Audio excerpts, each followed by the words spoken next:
Assalamualaikum warahmatullahi wabarakatuh. Saya Kanjeng Senopati mewakili dari Kerajaan Mataram, dari Kasunanan Surakarta dan Kesultanan Yogyakarta. Sementara ini kita bersama rombongan dari para kerabat pemangku adat, mewakili pemangku adat mendatangi acara silaturahmi pertemuan para ulama habaib dengan para kesultanan dan para raja-raja dan pemangku adat untuk bertemu dengan Habib Rizik, Yang Mulia Habib Rizik, untuk kita saling bersilaturahmi. Alhamdulillah di hari ini kita sangat luar biasa, jemaah yang menghadiri ini terdiri dari para jemaah yang berasal dari dalam kota maupun luar kota. Terutama kita memang acara ini dikhususkan untuk para pemangku adat dari Raja dan Sultan untuk menghadiri acara ini. Jadi kita alhamdulillah dari sebelah saya, dari ini pemangku adat dari Surakarta, ya, dari Surakarta di Ningrat, dari beliau pemangku adat dari Jayakarta, dari Palembang, pemangku adat Palembang, nah dari Sultanan Kalimantan Barat, dan dari Kesultanan Cirebon, Pak Arif, Kesepuhan Cirebon, dan dari Madura, dari Madura juga. Nah, kita bersama-sama mendatangi ke tempat kediaman Habib Rizik, Yang Mulia Habib Rizik, dalam rangka untuk silaturahmi bahwa para raja dan sultan itu harus bersatu dengan para ulama. Jadi kita harus bersatu antara barisan ulama, yaitu dipimpin oleh Habib Rizik, bersatu dengan para sultan dan kerajaan harus bersatu. Itu untuk membela negara Nusantara ini. Mungkin dari itu aja dari saya sampaikan. Mudah-mudahan ini membawa berkah dan luar biasa dari kita semua. Mungkin akan berlanjut lagi, akan ada acara seperti ini lagi. Saya Kanjeng Senopati mewakili dari Kerajaan Kesultanan Mataram, Kasunanan Surakarta dan Kesultanan Jogja. Untuk ini saya ucapkan terima kasih, jazakallahu khairan katsiran. Wassalamualaikum warahmatullahi wabarakatuh. Apa ada ini dari tambahan dari Kesultanan dari Kesepuhan Cirebon, Pak Arif? Ya. Saya Pangeran Kuda Putih, Sultan Sepuh Jainuddin II Aryana Terja, Pangeran Heru Samsi Aryana Terja. Saya Sultan Sepuh Keraton Kasepuhan Cirebon.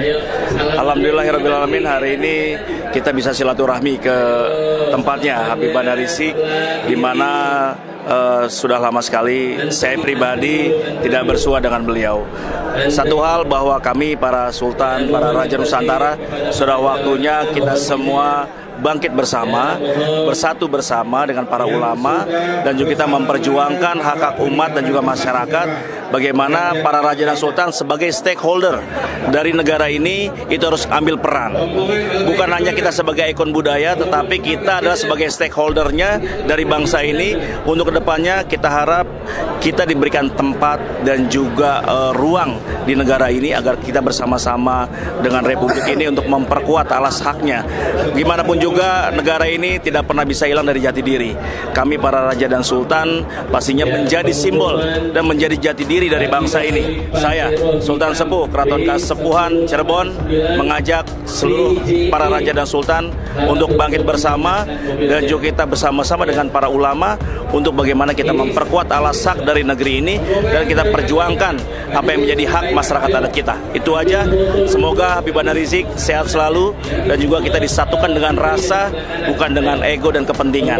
Satu hal yang harus kita jaga yaitu ketauhidan kita dan iman Islam kita. Tetap kita jaga ketauhidan kita, la ilaha illallah Muhammadur Rasulullah. Assalamualaikum warahmatullahi wabarakatuh. Alhamdulillah hari ini kami dari Pemangku Adat Jakarta bisa mengumpulkan para raja dan sultan dari semua pendiri Jayakarta. Semua berkumpul untuk bisa bersilaturahim kepada para habaib ulama, khususnya kepada Habib Rizik Syihab bin Hussein. Semoga apa yang menjadi niat kita untuk bisa datang ke sini yaitu untuk tujuan ukhuwah Islamiyah dan untuk memperkuatkan Islam di negeri Indonesia ini dan untuk melawan para penjajah-penjajah yang berusaha menghancurkan umat Islam. Demikian sudah banyak dari yang disampaikan oleh para Raja Sultan perwakilan dari setiap para wakil Raja Nusantara. Itu aja yang kami sampaikan. Wassalamualaikum warahmatullahi wabarakatuh.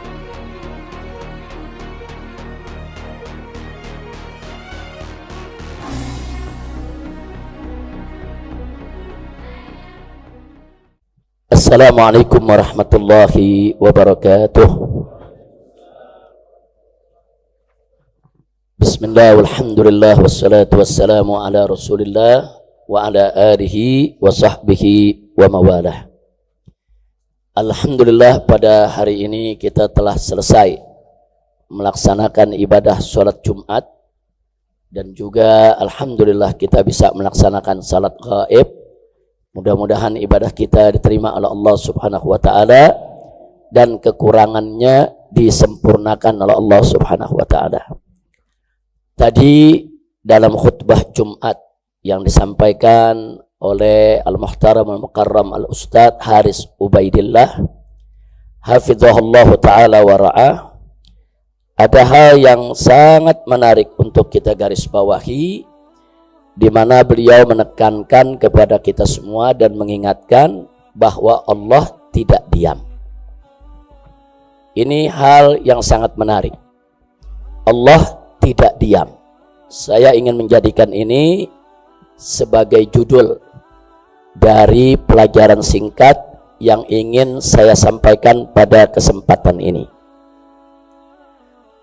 Kita tahu bahwa dalam suatu hadits qudsi Nabi alaihi salatu wassalam meriwayatkan bahwasanya Allah Subhanahu wa taala berfirman, "Ya ibadi, wahai hamba-hambaku, inni haramtu zulma ala nafsi." Sesungguhnya aku mengharamkan kezaliman atas zatku, atas diriku. Ya, kemudian selanjutnya setelah itu Allah menyatakan wa ja'altuhu muharraman bainakum. Dan aku jadikan kezaliman itu sebagai sesuatu yang diharamkan di tengah-tengah kalian, wahai hambaku. Karenanya kata Allah, fala tazalamu. Janganlah kamu saling menzalimi. Hadits qudsi ini sangat menarik.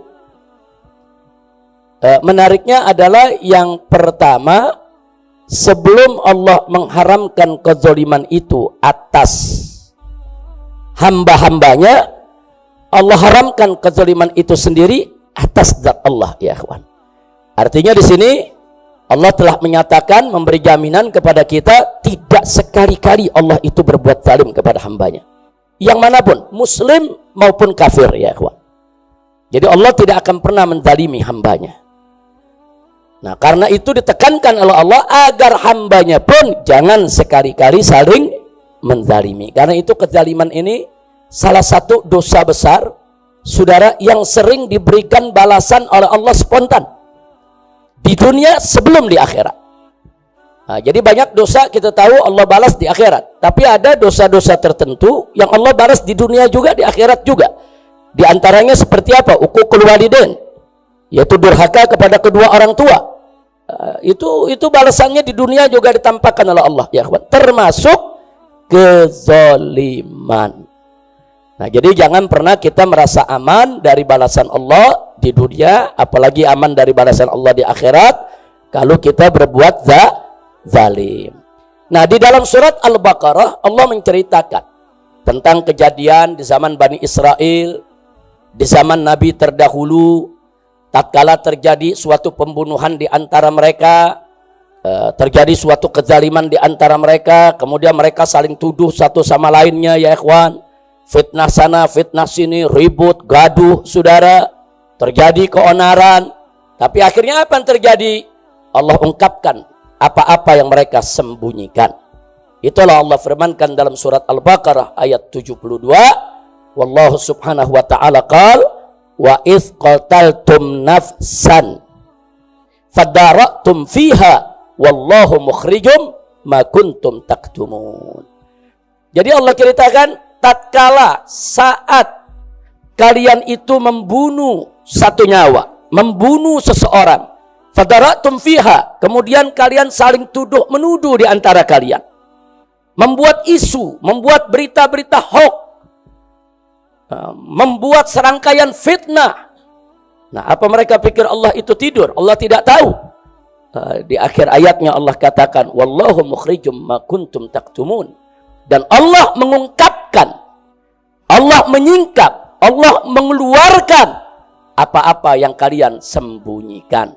Akhirnya ketahuan, saudara, apa masalahnya dan siapa yang melakukan pembunuhannya. Jadi ini pernah terjadi di zaman Bani Israel, di zaman Nabi Musa alaihissalam. Tapi kenapa ini diceritakan oleh Allah dalam Al-Quran? Saudara, karena peristiwa serupa kelak di masa-masa yang akan datang akan terjadi lagi. Kita kenal dengan istilah deja vu, ya ikhwan.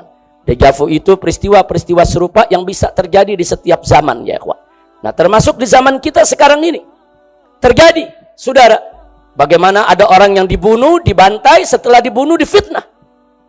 Kemudian dibuat gaduh. Dibikin rusak itu opini kemana-mana, saudara.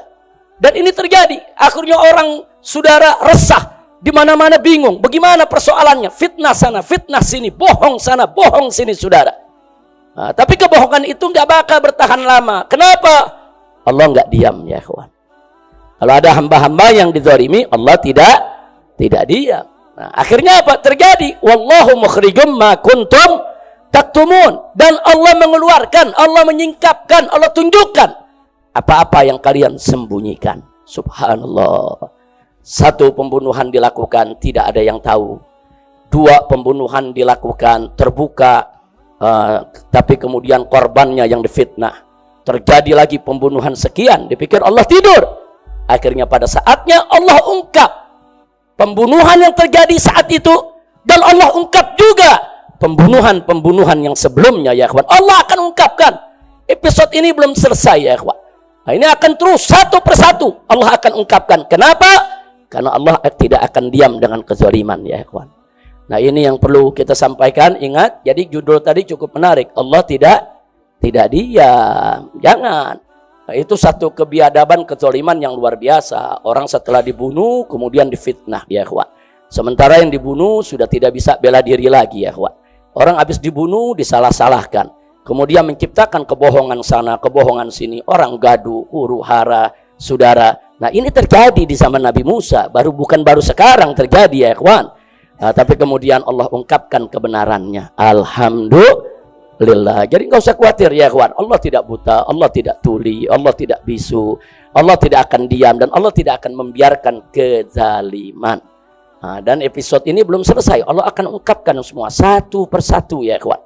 Sampai semua menjadi terang benderang, saudara. Dan sehingga ini menjadi pelajaran bagi seluruh hamba-hamba Allah agar mereka tidak lagi mengulangi kezaliman. Kemudian bicara tentang pembunuhan, ibadallah. Ini membunuh orang tanpa hak itu suatu dosa besar. Dosa besar, bukan dosa yang sembarangan, saudara. Allah firmankan dalam surat An-Nisa ayat 93, saudara. Faqala ta'ala fi kitabihil aziz, wa may yaqtul mu'minan muta'ammidan fajazauhu jahannamu khalidan fiha wa ghadiballahu alaihi wa la'anahu wa adda lahu azaban azima. Shadaqallahul azim. Dahsyat ini ayat, ya kawan, peringatan dari Allah. Apa Allah nyatakan? Wa may yaqtul mu'minan muta'ammidan. Barang siapa yang membunuh seorang mukmin, membunuh orang yang beriman muta'ammidan, dengan sengaja. Dengan sengaja dia bunuh, saudara. Terencana memang dia bunuh. Saudara, apa Allah nyatakan? Fajazauhu, maka balasannya adalah jahannam, neraka jahannam, khalidan fiha, dan kekal di dalamnya, ya ikhwan. Allah yang nyatakan, Allah akan jebloskan dia ke dalam neraka jahannam. Allah akan siksa dia, saudara. Enggak sampai di situ, Allah nyatakan wa ghadiballahu alaihi, Allah murka kepada dia, saudara. Enggak sampai di situ saja, wala'anahu, Allah laknat si pembunuh tadi. Dan enggak sampai di situ, wa'addalahu azaban azima, Allah siapkan untuknya di akhirat sana azab yang begitu besar, ya ikhwan. Nah, jadi enggak usah khawatir, ya ikhwan. Kalau ada kezaliman semacam itu, tidak usah khawatir, ya ikhwan. Tidak akan ada yang lolos dari balasan Allah Subhanahu wa ta'ala. Nah, karena itu, ya ikhwan, kalau ada kezaliman, ada upaya kita mau dibunuh, atau keluarga kita mau dibunuh, atau guru kita mau dibunuh, atau sahabat kita mau dibunuh, ya ikhwan. Kalau kita bisa melakukan perlawanan, wajib kita melawan. Selamatkan kita punya nyawa ya ikhwan. Jangan kita diam, saudara. Jadi kalau terjadi kezaliman, pembunuhan terhadap orang-orang saudara yang tidak bersalah, wajib kita lawan ya ikhwan. Nggak boleh kita diam. Kezaliman itu harus dihentikan.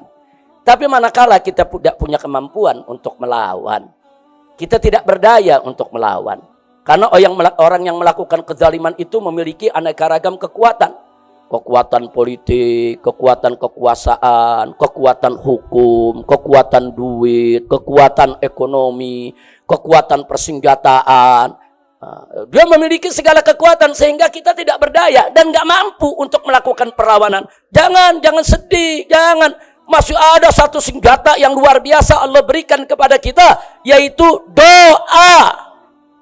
Nabi yang menyatakan dalam hadisnya, ad-du'a silahul mu'min. Doa itu senjatanya orang yang beriman.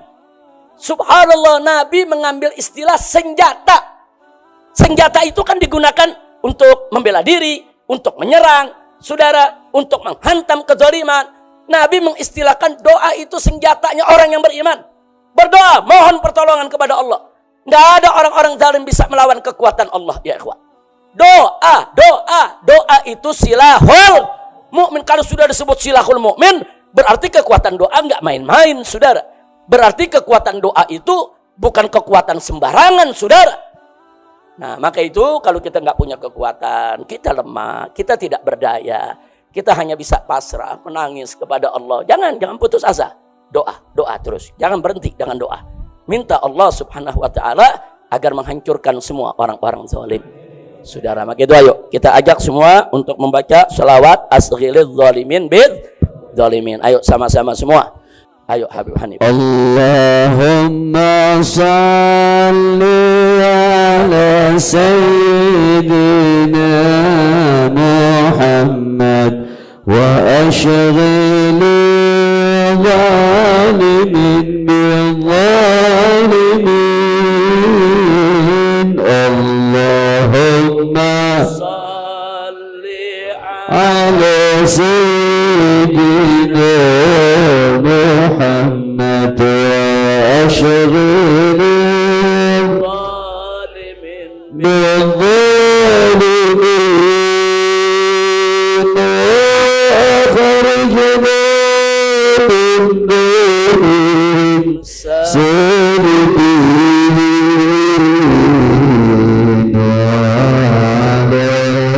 alihi wa sahbihi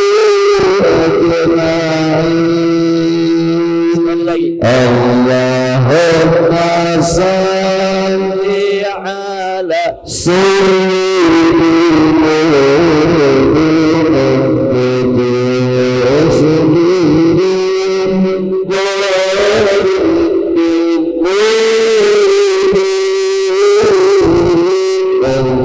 Allahumma salli ala sayyidina Muhammad wa ashghil zalimin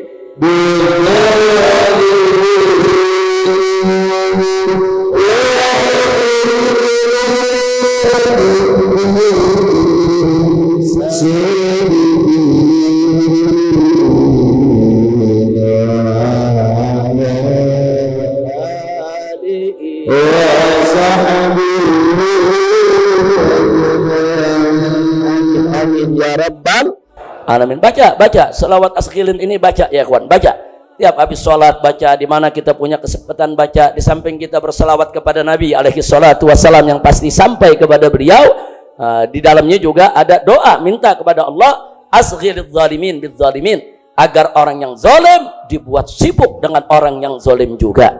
Wa akhrijna min bainihim salimin, dan agar kita ini Allah keluarkan dari tengah-tengah mereka dalam keadaan selamat insya Allah, saudara. Nah, jadi kita lihat saja episode berikutnya ya kawan. Allah punya cara indah, Allah punya acara ajaib ya kawan. Allah punya cara kadang-kadang yang nggak terlintas di benak kita. Allah punya cara kadang-kadang dikeluarkan yang dulu kita nggak pernah tahu kalau itu orang terlibat ya kawan. Kita nggak pernah tahu tuh kalau orang ini terlibat. Tapi Allah buka satu-satu. yang kita nggak tahu jadi tahu, saudara. Dalam bentuk apa? Dalam bentuk dejavu. Dalam bentuk dejavu artinya dalam bentuk suatu peristiwa yang hampir mirip, hampir serupa ya kawan. Serupa cara menghilangkan buktinya, serupa cara membungkam saksinya, serupa yaitu cara-cara ngebohongnya, saudara. Serupa cara-cara yaitu merekayasa dongeng kasusnya, saudara. Subhanallah.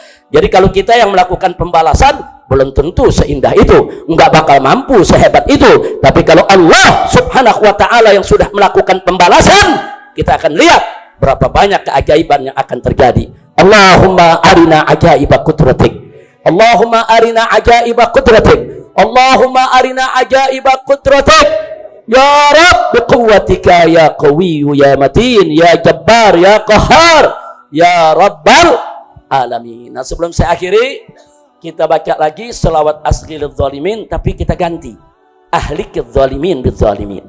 Jadi kelihatannya tahapnya bukan orang zalim dibuat sibuk dengan orang zalim lagi nih. Kita minta kepada Allah biar orang zalim menghancurkan orang zalim. Jadi masing-masing saling menghancurkan dan kita dikeluarkan dalam keadaan selamat insya Allah. Kalau tadi kan asghilidz zalimin bidzalimin. Nah, sekarang kita baca ahlikidz zalimin bidzalimin. Ayo, Habib Hanif. Allahumma salli ala sayyidina Muhammad wa ahliki zalimin bidzalimin. Allahumma salli ala sayyidina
sekali lagi Allahumma salli ala sayyidina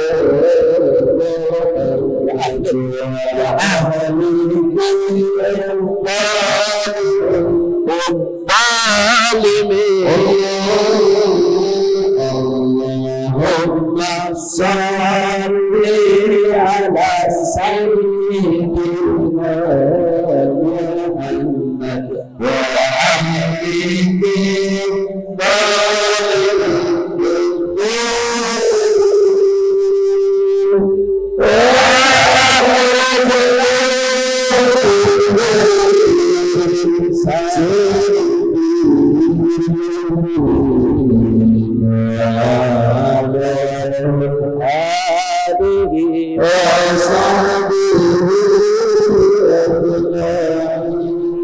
Amin, amin, amin ya Rabbal Alamin. Ya Jabbar, ya Qahhar, ya Qawi, ya Matin, ya Muntaqim, intaqim lana ala man zalamana wa sajanana wa azana wa sabbana wa syatamana wa tahamana wa qatala rijalana wa masaka jadhatana. Allahumma ahsihim adada واقتلهم بددا ولا تغادر منهم أحدا Allahumma ij'alid da'irata 'alaihim wa arsilil 'adzabal alima ilaihim fid dunya qabla al-akhirah. Allahumma mazziqhum kulla mumazzaq. Allahumma mazziqhum kulla mumazzaq. Allahumma mazziqhum kulla mumazzaq. Mazzaqtahu a'da'aka intisaran li anbiya'ik wa li rusulik wa li awliya'ik ya qawi ya matin ya dzal arsyil azim wa ya rabbal alamin. Allahumma farriq jam'ahum wa shattit samlahum wa mazzik wahdatahum wa kharrib quwwatahum wa zalzil aqdamahum wa qarrir tadmirahum wa dammirhum tadmira innaka ala kulli syai'in qadir. Wa sallallahu ala sayyidina Muhammadin wa ala alihi wa sahbihi ajma'in bi fadli subhana rabbika rabbil izzati amma yasifun wa salamun alal mursalin walhamdulillahi rabbil alamin.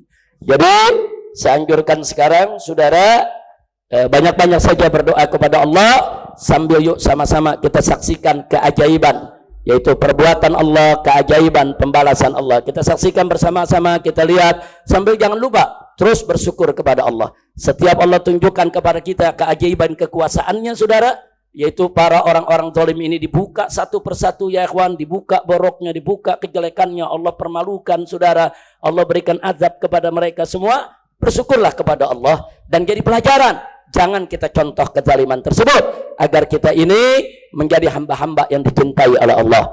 Jadi pesan kita sebagaimana hadis qudsi tadi, apa kata Allah? Fala tadzalamu. Jangan kamu saling menzalimi. Insya Allah, ayo kita bersaudara sesama manusia, ayo kita berbuat baik. Jangankan kepada orang beriman, jangankan kepada orang Islam, kepada orang kafir saja nggak boleh kita zalimi ya ikhwan. Kepada hewan nggak boleh kita zalimi ya ikhwan. Kepada tumbuhan nggak boleh kita zalimi. Itu ajaran Islam. Makanya disebut Islam. Islam ini rahmatan lil alamin. Lingkungan nggak boleh kita zalimi, tumbuhan nggak boleh kita zalimi, saudara, binatang nggak boleh kita zalimi, manusia nggak boleh kita zalimi. Bukan sesama muslim aja, hatta orang kafir nggak boleh kita zalimi.